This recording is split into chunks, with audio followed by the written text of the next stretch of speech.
they say that when you exercise, you're given boatloads of endorphins. It's the same with inspiration. If you can sit down at a computer or with a notebook in front of you and feel really excited and really happy about what you're about to do, then the rest kind of takes care of itself, really.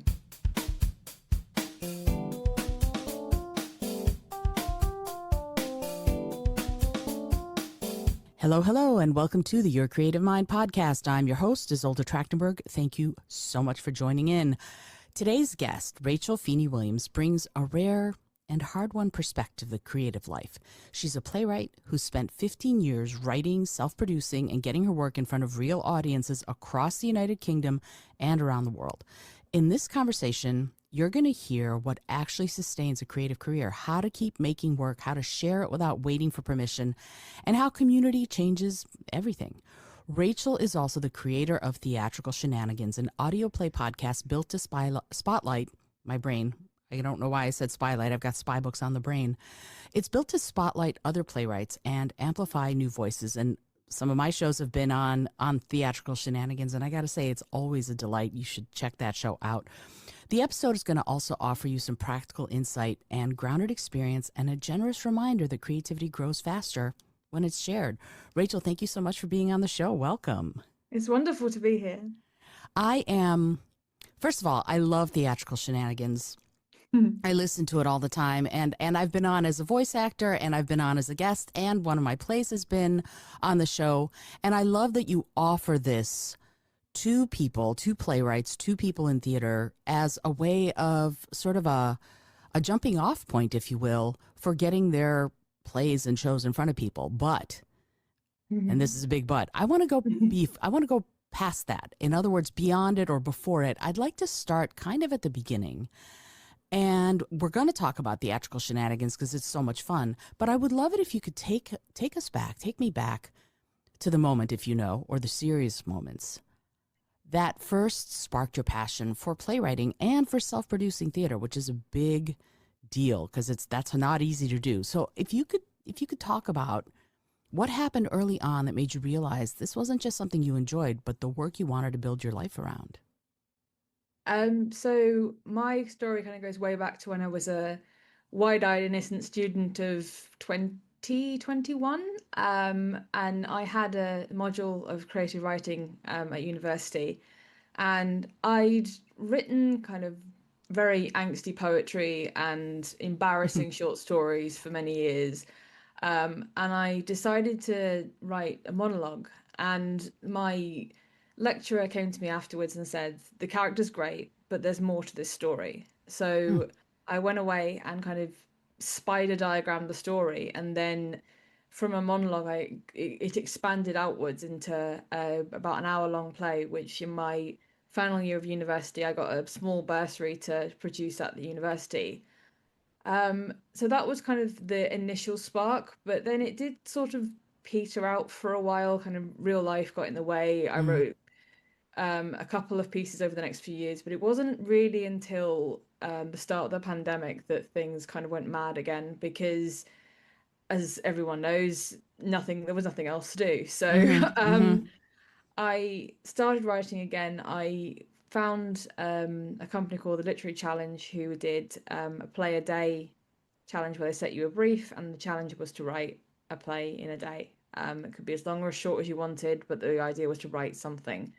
And just the inspiration that flowed from there kind of brought my passion back to life. And ever since then, I've completed, I think it's been 5 play a day challenges. Wow. Most of them have been ones just I've created where I've decided that I'm going to do it based on either a word or a picture, or in some places a concept. But I love the inspiration that it brings out, and from there my collection of work has expanded to over 200 plays in varying lengths. Wow. And yeah, it's a passion that continues to grow, really.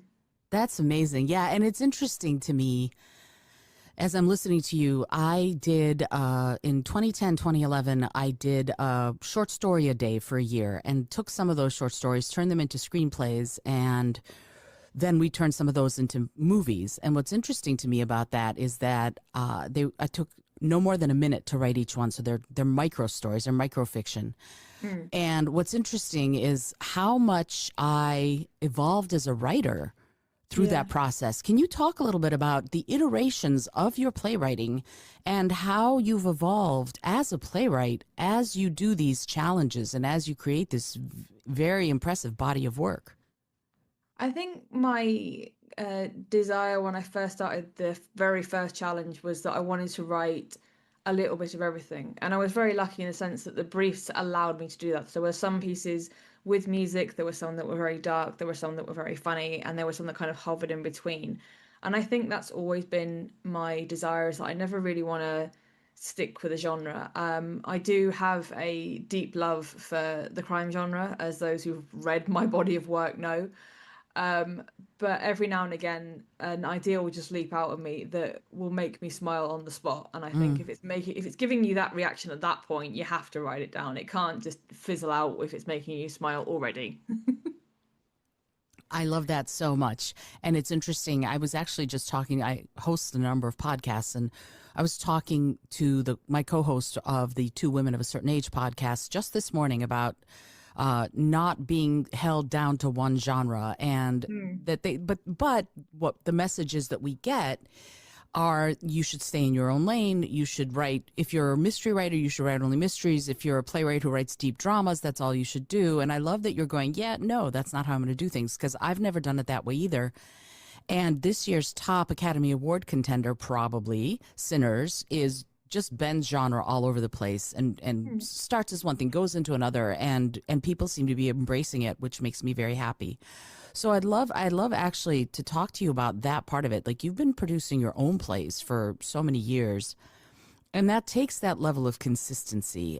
I wonder, you just said, it's the play that makes you smile, the idea that makes you smile. Is that the mindset, or is there something else that keeps you showing up to write and to produce plays, even, quite frankly, when it would have been easier to stop?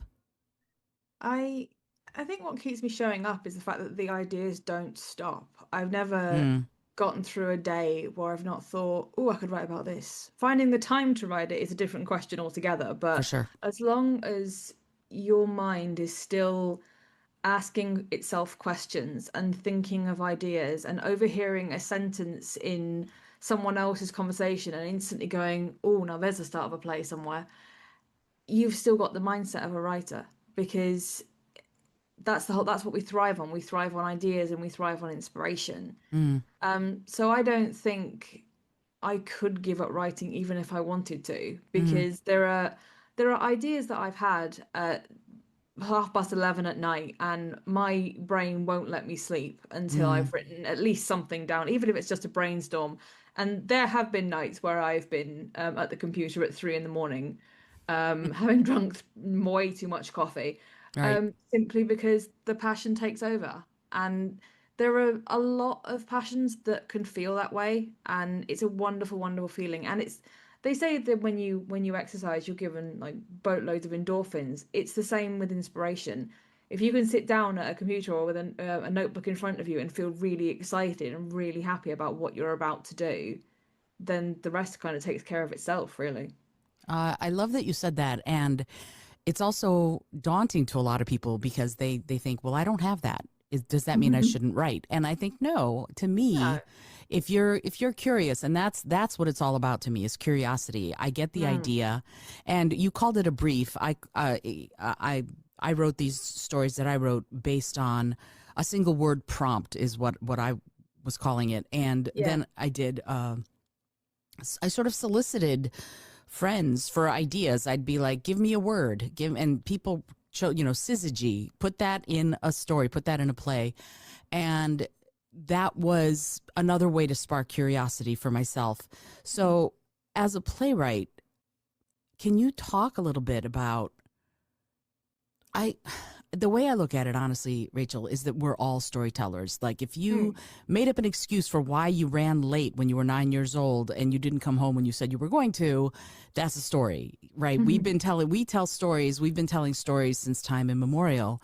And so I would love to ask you, with your relationship with storytelling, can you talk about within the body of work that you've had produced across the UK and in Europe and the USA and Australia, what did you learn about storytelling that only, I oh, go ahead. No, I think for me the story starts with the people involved. Hmm. And I think if you know what the people involved either are going to do or what they want to say, then the conversation just kind of reels out on its own. It's almost like when you have those moments of replaying a conversation in your head and you wish you'd said something, and then you start saying the conversation out loud to yourself because you need to get out the thing you wish you'd said. Hmm. It's kind of similar to that because it reels off once you know where you're going with it. And I think, again, going back to the whole inspiration element, it's funny you mentioned it's funny you mentioned one word prompts, but one of my plays that I love a great deal is called Believe Me, and it started off as a single word prompt for the word fence. Mm. And the story from there expanded is explored a brother-sister relationship where the brother has come to the sister in trouble and she has to decide which side of the fence she's going to go on, whether it's family or whether it's the law. And it started out as a short, I think it was 15 pages, and then it expanded outwards to a one act, and then it went out into full length. And to go from one word to a play that's had 3 or 4 live productions and a 4-part audio series, Mm. it plays can become an entity that just expand and evolve, but they need you at the wheel to do so. That's a quote right there. That's gonna be an audiogram. Thank you, Rachel. Yeah. What's interesting to me about what you just said, and I have a play like that too. It started from a brief from last year, I guess. I was doing a one play a day story, play a day challenge last November, not this past one, but the previous one. And I wrote a 7-minute play, 8-minute play called Irreparable Damage that turned into one act. And now I'm in the middle of polishing it up as a full length play. And it's because more story kept revealing itself to me. So I would love it if you would talk about that facet of it, because you said it yourself, the play became an entity and now it just keeps growing. And then other people pick up that story and want to tell it in their own way, so they produce it. Can you talk about your perspective on when they get a life of their own like that? I think when it comes down to it, the standard end of the process, as far as everyone's concerned, is when you type end of play. Obviously, there is always development and tweaks, especially after you give it its first read, even if it's just amongst a group of friends. But after that, it does become an entity on its own. And the thing that you people will realize when they send their works out there into the world and they are produced by other people, you can't get too precious about it. Mm. Is obviously respect for the work, the kind of the dialogue and the characters and the story itself, leave it alone. But the way that people choose to present that is always going to be different depending on who does it. A group of, 14, 15-year-old kids are not going to present a play in the same way as a group of senior citizens are. It's just not going to be like that. And I think when as a writer you let go of a play and think this is going out into the world to be produced by someone else, it's a wonderful feeling. It's almost like you've nurtured this kind of fictional baby, Mm. and now it's taking its steps out into the world. And if you've done your job right, then the play will speak for itself. And that's been my experience. The things I find interesting though is when a company local produces my work versus something overseas that I never get to see. Mm-hmm. So there's a lot of like my imagination as to what they could have done with it. Sometimes they send me photographs of dress rehearsals, which is really lovely. Some people have recorded them for me, which is always great. But there's quite a nervous feeling of going to see one of your plays be produced and you've never set foot in the rehearsal room before now. You've no idea what they're going to do to it. You've no idea what their interpretation is. And it's a wonderful feeling of butterflies, thinking, yes, it's going to take to the stage, but what have they done with it kind of thing. Absolutely. My first play that got produced was a very personal play in that it was semi-autobiographical in nature. And they sent me pictures and video, but somehow the audio didn't get recorded. So I have Oh. this visual of my play and how they decided to stage it at this particular festival. And I love that my imagination fills in how they must be saying what they're saying based on the blocking, based on the staging. So it's really very interesting. And yet you're right that we sort of have to let them go and have lives of their own. It's kind of like, okay, your kid's going off to college, and not that I have children, but it's that feeling of, well, they're going to be their own thing now. But at Yeah. the same time, we do have sort of a different we have a different path than a lot of other writers as playwrights. And we have to be very practical, I think, about how we approach the staging of our play. I was just taking a one-day class with the playwright Lauren Gunderson, whom I love, Mm. and she was talking about sort of her perspective on drafts. And she's like, well, first you write a crap draft, then you come back to it, and then it becomes an okay draft, and then it comes, oh, it's pretty good, and then wow, this is really good, and then the seventh or eighth or ninth iteration, oh, now it's great, and then you have taken all of these steps in the meantime, have readings, had all sorts of things that will help you buttress the play, as it were. So I'm wondering if you can talk a little bit about the practicality of it. Is there a decision, and if so, what was it that you made early on that helped you go from, well, I'm a playwright with a script, to a playwright with an audience? Um, I think for live productions, I was very lucky because I have a local amateur society close to me, based down in Exton. They're a lovely group of people, and they gave me my first kind of stepping stone into putting my work up in front of an audience. They Mm. produced one of my short plays. We had it paired with an evening of bingo.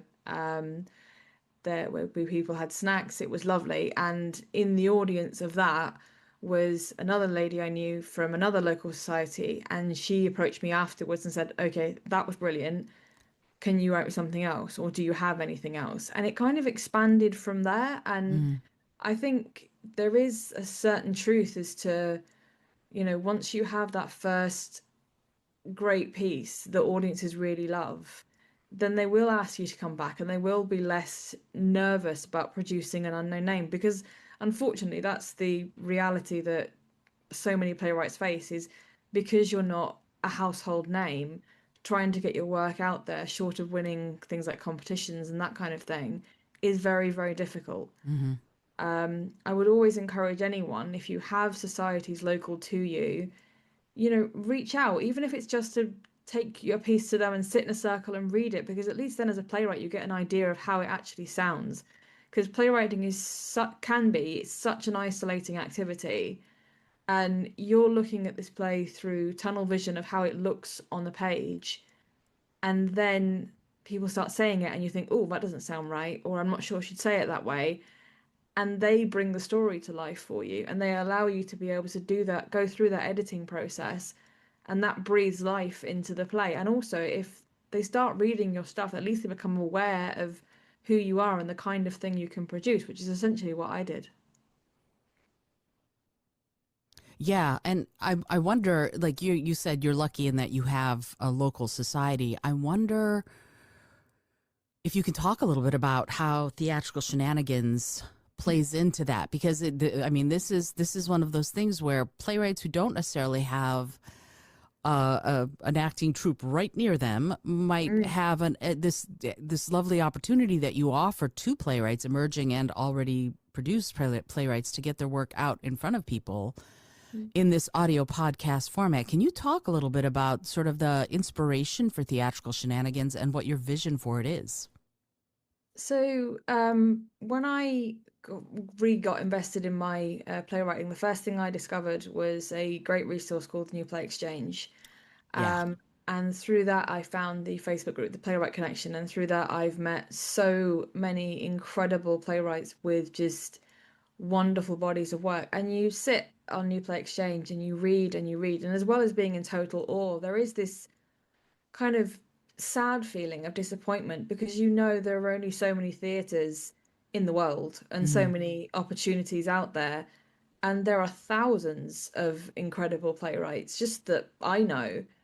And I was sort of sat, I think I was actually reading a play one day, and I thought, I'd edited pieces of my own for audio before, and I'd actually really enjoyed the editing process. And I thought, I could do this for other people, not just for me, because there aren't that many opportunities out there. And I think if people can at least have one, audio production of their play not done by them, then it can be a great feeling and it can become a great thing. And that's kind of what it's done. It's expanded so much. I never imagined that it was going to go this far. I thought I'd maybe get through a year and then it would just sort of fizzle out. But we've Mm-hmm. just come through a submission window from December, and we had about 300 submissions in total. And it's incredible. You get to read this wonderful works from playwrights all over the world. Some I know, some I don't. And you then get to be the creator and responsible for bringing those works to life. And they always, touch wood, they've always loved the way I've produced their work. I've never had someone come back to me so far and say they hated it, which is always a good start. I love that. Yeah, and you do it in an interesting way too, because for example, when I was one of the characters in, I think it's called Natural. I forget the Yes. yeah. Uh, One of the things that you did is you asked me to record my lines, and then you went through. And I'm a voice actor, so that was in addition to developing the character and working on it on my own. I was able to bring my voice acting skills to that. And then when you listen to the whole thing, it is seamless, and you did a phenomenal job of that. So I love that that is something that you do. And again, I come back to it, and Playwright Connection is phenomenal. I think that that's a reason not to leave Facebook, if you will. Yeah. One of the things though that's interesting, and I do something similar on this show, is I periodically, I'd like to get back more to it. We do productions of shorter plays and in an audio format, kind of like what you do, but a little bit differently, because then I end up talking to the playwright and having sort of a combination play reading and also inspiration talk about what the person did and how they did it. Mm. Can you talk a little bit about when this works, when you feel like you've done it, what are what are your thoughts about this as an art form on its own? In other words, the audio drama, which we haven't had that much of in the last 30, 40, 50 years, but the audio drama itself being the finished product. Mm.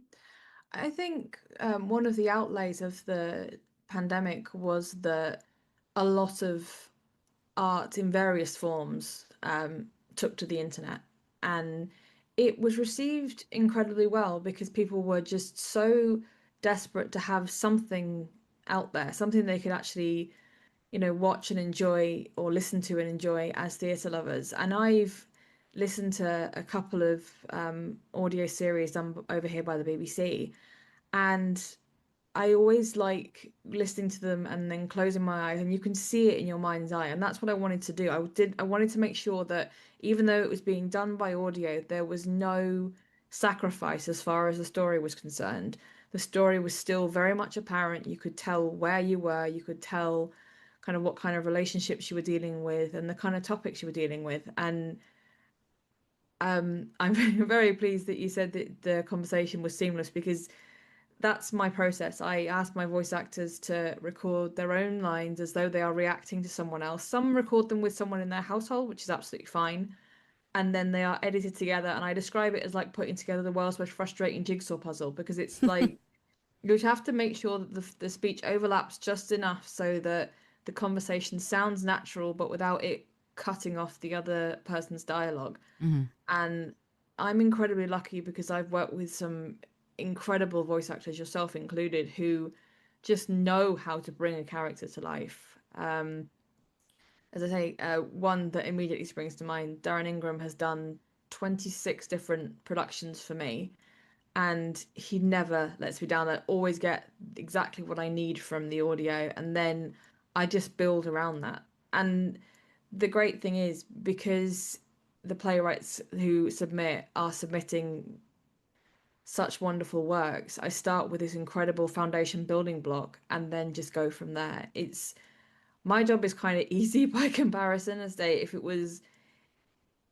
if the scripts weren't as amazing as they are, it would be a lot more difficult to produce. But I think I say I count myself incredibly lucky, because when I first started, I reached out to people I knew and just said, can you spare a couple of hours to record this for me, or would you mind coming on and having a chat? And people were more than willing, and people still are. I've had so many people who've been guests before who've said, yeah, more than happy to come back. And I've had writers submit multiple times. I've had actors be involved, as I said before, 10, 15, 20 productions without even it being a problem. And it just makes me realize that it can be such a generous industry that we work in, and it's through that I've been able to bring Theatrical Shenanigans to the point that it's got to now. And it's lovely. I mean, it's also a lot of fun to develop a character and look at it from that perspective. Again, for me, one of the I love voice acting, and have been doing audiobook narration and whatever for many years. I started, believe it or not, at the National Geographic when they came to me and said, "Wait, you were born in the Soviet Union, weren't you?" And I said, "Yeah." And they're like, "So that means you speak Russian?" And I said, "Yeah." And they said, "Would you be willing to record a voiceover in Russian for an atlas that we're doing?" And I went, "Sure." And that started the ball rolling. I never even thought that was a possibility. There's a play in there somewhere. I know, right? But what's interesting is that it took someone else sort of seeing that in me and asking, and then that opened everything up for me, and I've done so many pieces since then. But for you, as you're doing this, you're sort of giving people, because it's your generosity and your collaborative spirit that's giving people this opportunity. Like you're saying, oh, people have been so generous, but it's also generous on your, from my perspective, you're being incredibly generous, because again, you're offering this chance to playwrights and to actors to be part of this really cool process. So I would love to ask you, how has that facet of it changed your own artistic growth? Because it is very collaborative. It is very generous of you to do this, but also I'm also hoping that you're getting something really cool out of it as well. I am.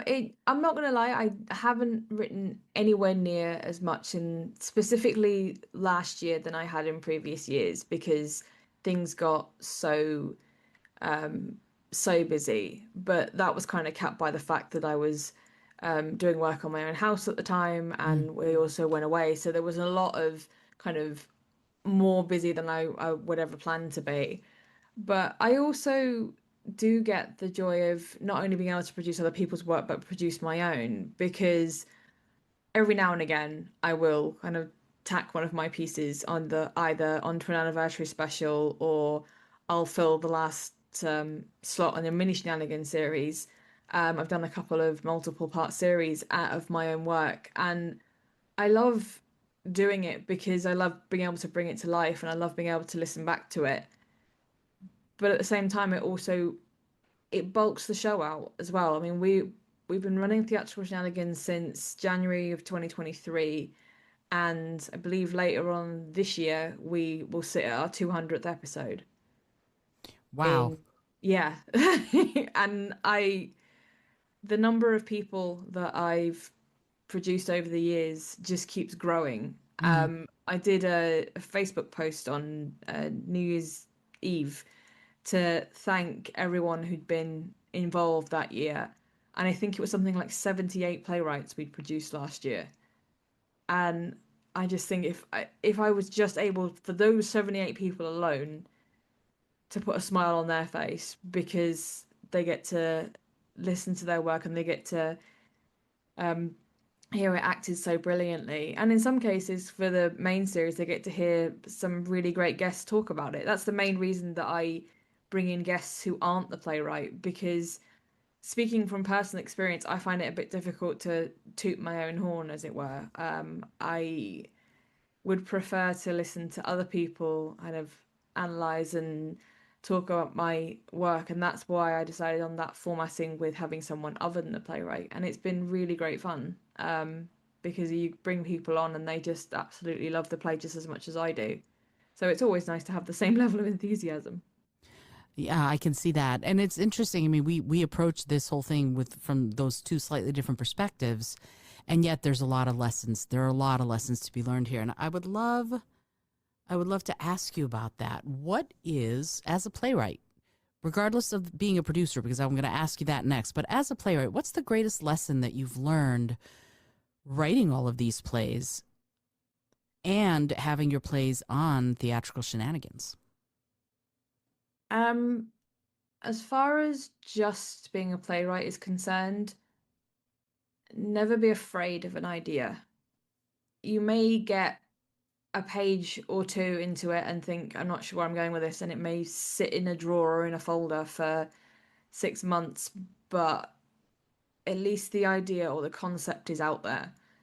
And the story will, you will just kind of discover where you want to take it eventually, because you had the idea for a reason. Just because you hadn't picked up every single point or every single line of dialogue right at this moment doesn't make it a bad idea.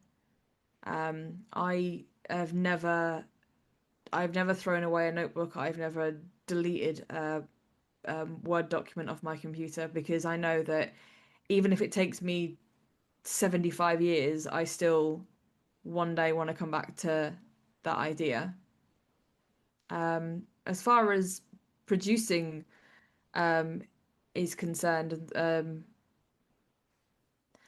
I suppose it's a case of when you're producing something, especially for audio, you look really closely at the details. So when you're producing a show live, you have backdrops, you have scenery, you have props, you have costumes. You don't have any of that for audio. So you have to think, okay, how can I take that picture of what the audience see on stage and bring it to life here? Mm-hmm. And as I say, most of that is done through the amazing voice work of the actors, but then you do have to give the audience something to say, okay, this is where we are. Oh, this is what just happened. This is who came in, and so on. So it's always a case of looking more closely at the details for producing specifically for audio than you would for live. Yeah, and what I remember from when I forget which one of my plays was going to be on the I like my brain is fried. I don't remember, but I Irreparable remember damage. was it irreparable damage? Okay, It's so what's interesting to me about irreparable damage and working together with you on this, because I didn't remember, honestly, my brain was like, yeah, you don't know which one it is, and that's because the play's undergone so many changes since then. But here's the thing about it. I remember you went, well, this one sentence, can we change it? Because it's visual and it's going to be very difficult to produce that yeah. as an audio part, as part of the audio drama. And I went, oh, that's not something I had thought about. I wasn't writing it to be an audio drama, but you Mm. as the producer saw that. So I thought that that was very telling and very interesting about how detail oriented you have to be in order to be able to make it, like you said, a visual experience, but in the audience's imagination, which I thought Mm. that that was very interesting. But I want to ask you, and this is a little bit sort of an evolution of what I was just thinking. You've produced and you've discussed so many scripts on the podcast. I'm going to ask you about what pattern you see among writers whose work really resonates with listeners and with theater audiences. Is there one? And if so, what do you think it is? Um, I think whenever I have a submission window, obviously there's so much reading that gets done, and I normally can tell within the first, maybe the first page, possibly two, if a script's going to resonate with me. Mm-hmm. And then if it does, it's easier to keep reading. And I think if reading a script is easy, then an audience will love to listen to it. If a script is slow or it's very disjointed as far as the story is concerned, it's not going to be easy to produce, and B, it's going to be a struggle for an audience to follow and understand, especially with audio because you can't physically see um, the action. And that's why when it comes to visual stage directions, I'm always abundantly clear with people, minimal visual stage directions. And sometimes, as you say, if you're not considering something as an audio but you wanted to submit it anyway, that's fine. I've gone back to many writers and I said, okay, these couple of lines don't work because they're visual, not audio. Can we either play around with them a little bit or can we change them? And most of the time people are perfectly happy because they know that because they want this produced just as much as I do. Mm-hmm. And keep hanging on to going back to the respect for the story. I never make any fundamental changes to something. The only real change I ever make to plays is if the play is submitted by an American playwright and I think it would work with British actors, and then we have a conversation about changing some of the words because obviously there are certain words that exist in America but don't exist over here. And again, normally people are perfectly happy for the transatlantic version of their play because it worked out so well for so many people. And I think the fundamental thing when it comes down to it is I just want to get work out there. Regardless of how many, conversations I have to have or how much we have to kind of fiddle with it to make it work without sacrificing the story. If I can get the work out there, then I will. And the fact that people keep submitting over and over again shows an unexpected level of enthusiasm that people want to see their work out there. Yeah. I think absolutely. I mean, absolutely. Mic drop. And yet, what we're just talking about is that it sort of requires a shared imagination between the creator and the audience. If you're writing a play, whether it's an audio drama or you're going to put it up on stage, doesn't matter. But I guess I wonder, theater itself, what do you think theater offers audiences at a time when so much content is really fast, it's disposable, it disappears in 24 hours, and it's screen-based? Is there something that theater, in your mind, offers that social media-driven content doesn't? I think theatre offers what it always has, and that's a means to escape into a world that we would never get to experience otherwise. You look at most kind of big level shows of I say Agatha Christie, Noel Coward, even your big budget musicals, there are environments set in those plays that we would never get to see. We're never going to be able to go back in time or live in palaces or be at the bottom of the ocean or in space. And theatre gives that to you. It gives you that wonderful feeling of escapism and the wonderful feeling of spectacle as well. You go in to watch something, especially when you're talking about the big musicals as well, and you're very rarely going to be disappointed because of the effort and the passion that goes in. That's one thing I love about everyone involved in this industry. I've never met anyone involved in theatre and they tell you what they do, whether they're a playwright or an actor or a dancer or a singer, and they go and you say to them, "Oh, do you enjoy that?" And they just go, "Meh." No one ever says that. No one No. ever goes, "Yeah, it's okay, it's all right." It's theatre isn't just a job or isn't it just something we do to fill the day. It's a passion, and I think the fact that people spend quite a large amount of money going to see shows in the big theatres just proves it's still a passion to so many because it takes you back to that feeling of being able to sit for 2-3 hours and escape and enjoy a world that you wouldn't get to see otherwise. Absolutely. And it's interesting. I belong to New York City Playwrights. I'm here in New York City in Brooklyn.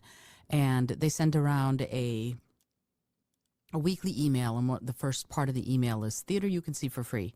And I try to see 2 or 3 shows a week just because, as much as possible. And I obviously can't afford it to just pay full price. And so seeing free theater, quite frankly, and the fact that it's available, go see this world, like you said, had that you otherwise would never be able to participate in is Yeah. incredible. You know, that to me that is available to people is incredible. And also the Library of Performing Arts here at Lincoln Center has plays and musicals.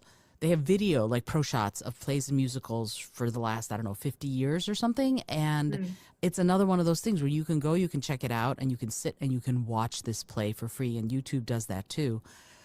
So it's difficult as far as if your library, for example, doesn't have it, but at the same time, it's so lovely that the possibility exists. But it costs. Let's Mm. call it what it is. Most of the time, community theater, you're rehearsing 5, sometimes 6 days a week, and that's after you're done with your work.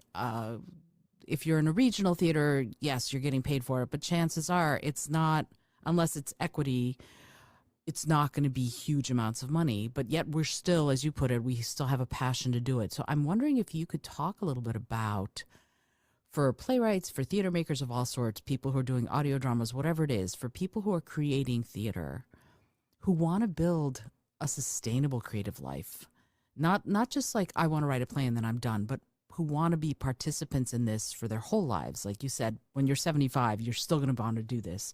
Mm. What do you think, if there is a mindset shift, if there is something practical that someone could do, what would your advice be for someone who wants to start moving in that direction? I think when it comes down to playwriting, um, I it's a little bit cynical, but I always say if you're in this for the money, you're in the wrong industry. Hmm. Because unfortunately, it is a sad fact of our world that trying to break out as a paid playwright and paid well is very difficult. I have been asked by so many people if I make money off theatrical shenanigans, and I do not. Um, and I quite frankly don't care because um, it's not the cost to run it doesn't break the bank for me. Mm-hmm. Um, I will do my damnedest to keep it running for as long as is humanly possible because it's a passion of mine and it's a desire for a lot of the actors I work with who just want to come back and record stuff again and again and again. And it's a great feeling. Mm-hmm. And I think if there are people out there who want to kind of break into the world of playwriting, it's never a bad thing to start small. It's never a bad thing to, you know, make contact with, as I said before, if you've got a local group to you, touch base with them, see if they're willing to give you a like a night for a table read or something, or, you know, make contact with people on places like the Playwright Connection. There are so many incredible um, playwrights on there. I mean, the founders, Dana Hall and Bob LeBlanc, are two of the most supportive people I know.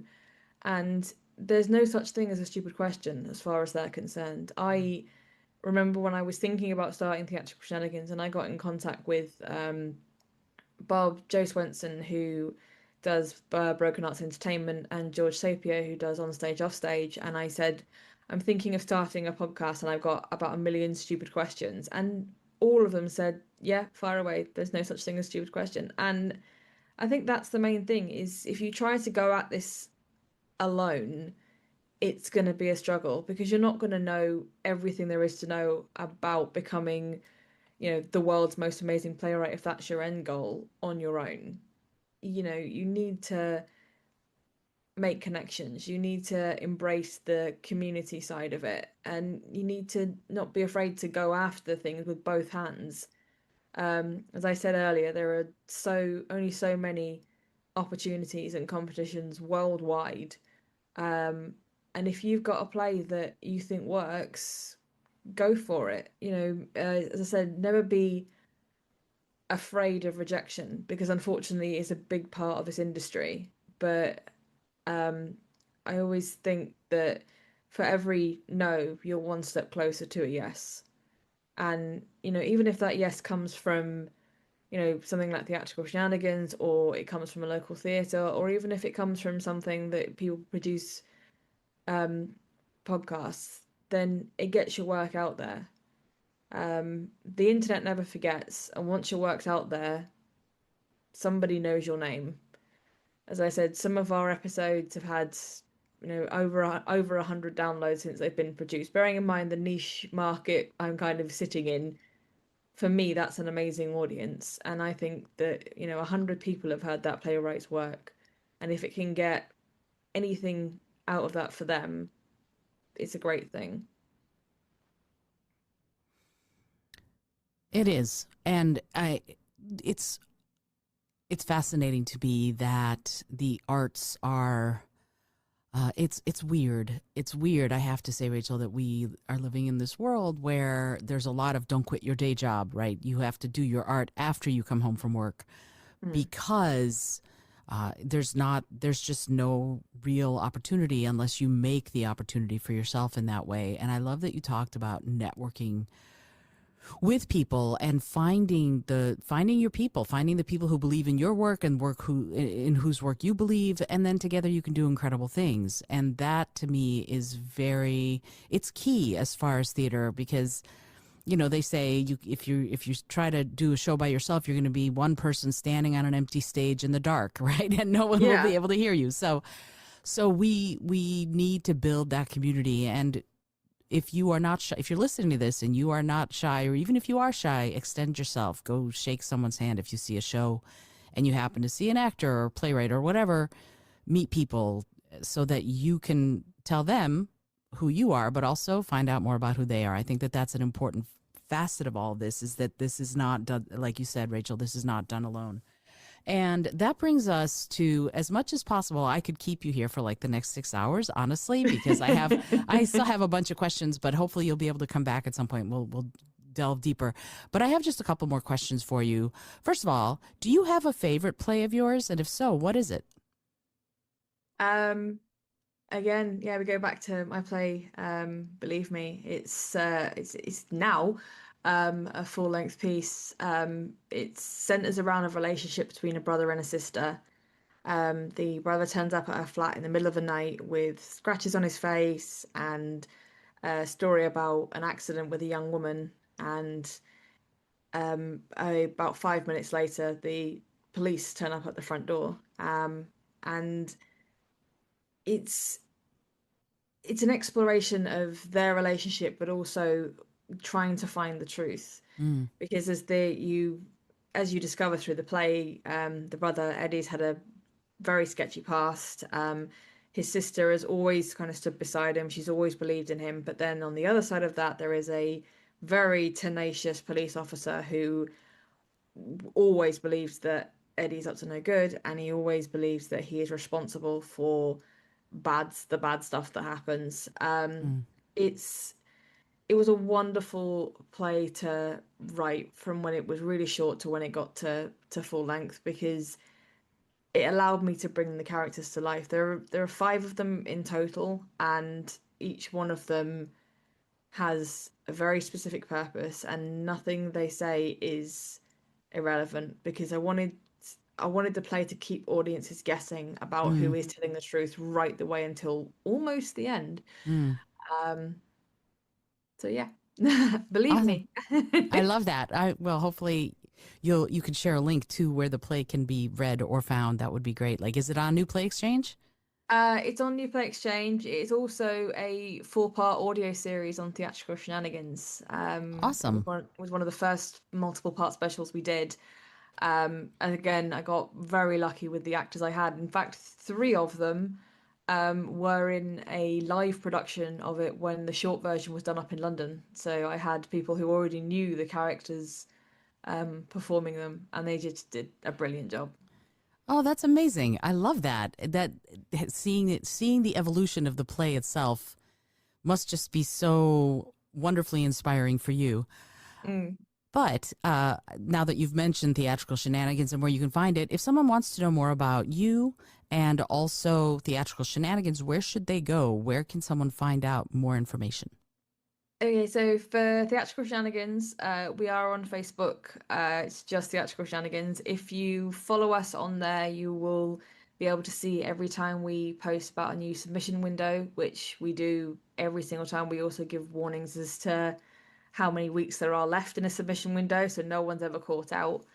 Um, if you are interested in joining our mailing list for either playwrights or voice actors, you can email rfwscripts@gmail.com and I'll add you to the mailing list. All playwrights on the mailing list get emailed on the day the submission window opens, and all voice actors get emailed when casting goes out. So there is so much opportunity available. I will be casting the next season in the next couple of weeks, and I have 80 roles to fill. So yeah, there's plenty of opportunity there. Theatrical Shenanigans is also available on Podbean, it's on Apple Podcasts, it's on Spotify, it's on pretty much all podcasting platforms. It's also on YouTube. It's I say it's still just the audio, but yeah, it's available pretty much everywhere. Oh, and we're on Instagram as well. So if you follow us on one or the other, you will stay informed of any new episodes, any new developments. I say if you subscribe on YouTube, you'll get alerted whenever there's a new episode, and the same with Podbean as well. Awesome. And I'm also going to put all of those links on the show notes or in the show notes, so that if you're listening to this, you'll be able to click and get right to it. And yeah, I hope that you have a room for me in one of those 80 parts. That would be super fun. It was a lot of fun to do last time. Okay, so we are down to the last couple of questions, Rachel. Thank you again for being on the show. I really appreciate you being here. The penultimate question is, what is it that gets you up in the morning? And I don't mean your alarm. I think it's the knowledge that by the end of the day, I will have completed something, be that edited a piece or submitted some works of my own to other opportunities, or cleared my mailbox, read a load of scripts. There's always something to be done when you're producing on the scale that Theatrical Shenanigans is. My other half sometimes says that my life is ruled by to-do lists and spreadsheets, and yeah, quite frankly, I couldn't agree more. You and I are peas in a pod there. I'm the exact same way. Yay! Yeah, and it is interesting, and I have found that checking something off that to-do list is one of the most satisfying things. Yes, I've done it. Check. And Yep. that always feels really good to me. All right, cool. And here is your last question. The last question is, if you had an airplane, environmentally friendly, of course, that could skywrite anything for the whole world to see, what would you say? Oh, now there's a question and a half. Oh God. I would say creativity is facing the fear and saying, fuck it, I'm gonna do it anyway. Yes. Yes. Mic drop for the 15th time. Rachel, thank you so much. That was great. I love it. Yes, saying fuck it and doing it anyway. I'm going to have to put the little E for explicit on this episode, but what a great, no, do not apologize. That is awesome. I think that's what a great way to end it. Say fuck it and do it anyway. Yes, I love it. All right, Rachel Feeny-Williams, thank you so much for taking the time to be here. I really, really, what a great conversation. I appreciate you taking the time. Thank you. It's been an absolute pleasure. So if you've been listening to this, you know you need to go find out more about Theatrical Shenanigans. And, Rachel did not give you, and I'm going to give you now, go to www.rfws, or actually RFW for Rachel Feeny-Williams, scripts.co.uk to see more about the scripts, because that's one of the socials that she left off. But I'm here to remind you about it. So thank you again, Rachel, for being here. Thank you again for listening. This is Izolda Trakhtenberg for the Your Creative Mind podcast, reminding you, as always, to be curious, be creative, and most of all, be kind.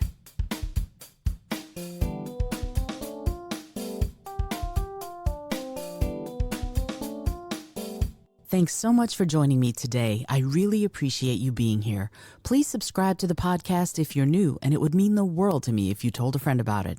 Today's episode was produced by Izolda Trakhtenberg and is copyright 2025. As always, please remember this is for educational and entertainment purposes only. Past performance does not guarantee future results, although we can always hope.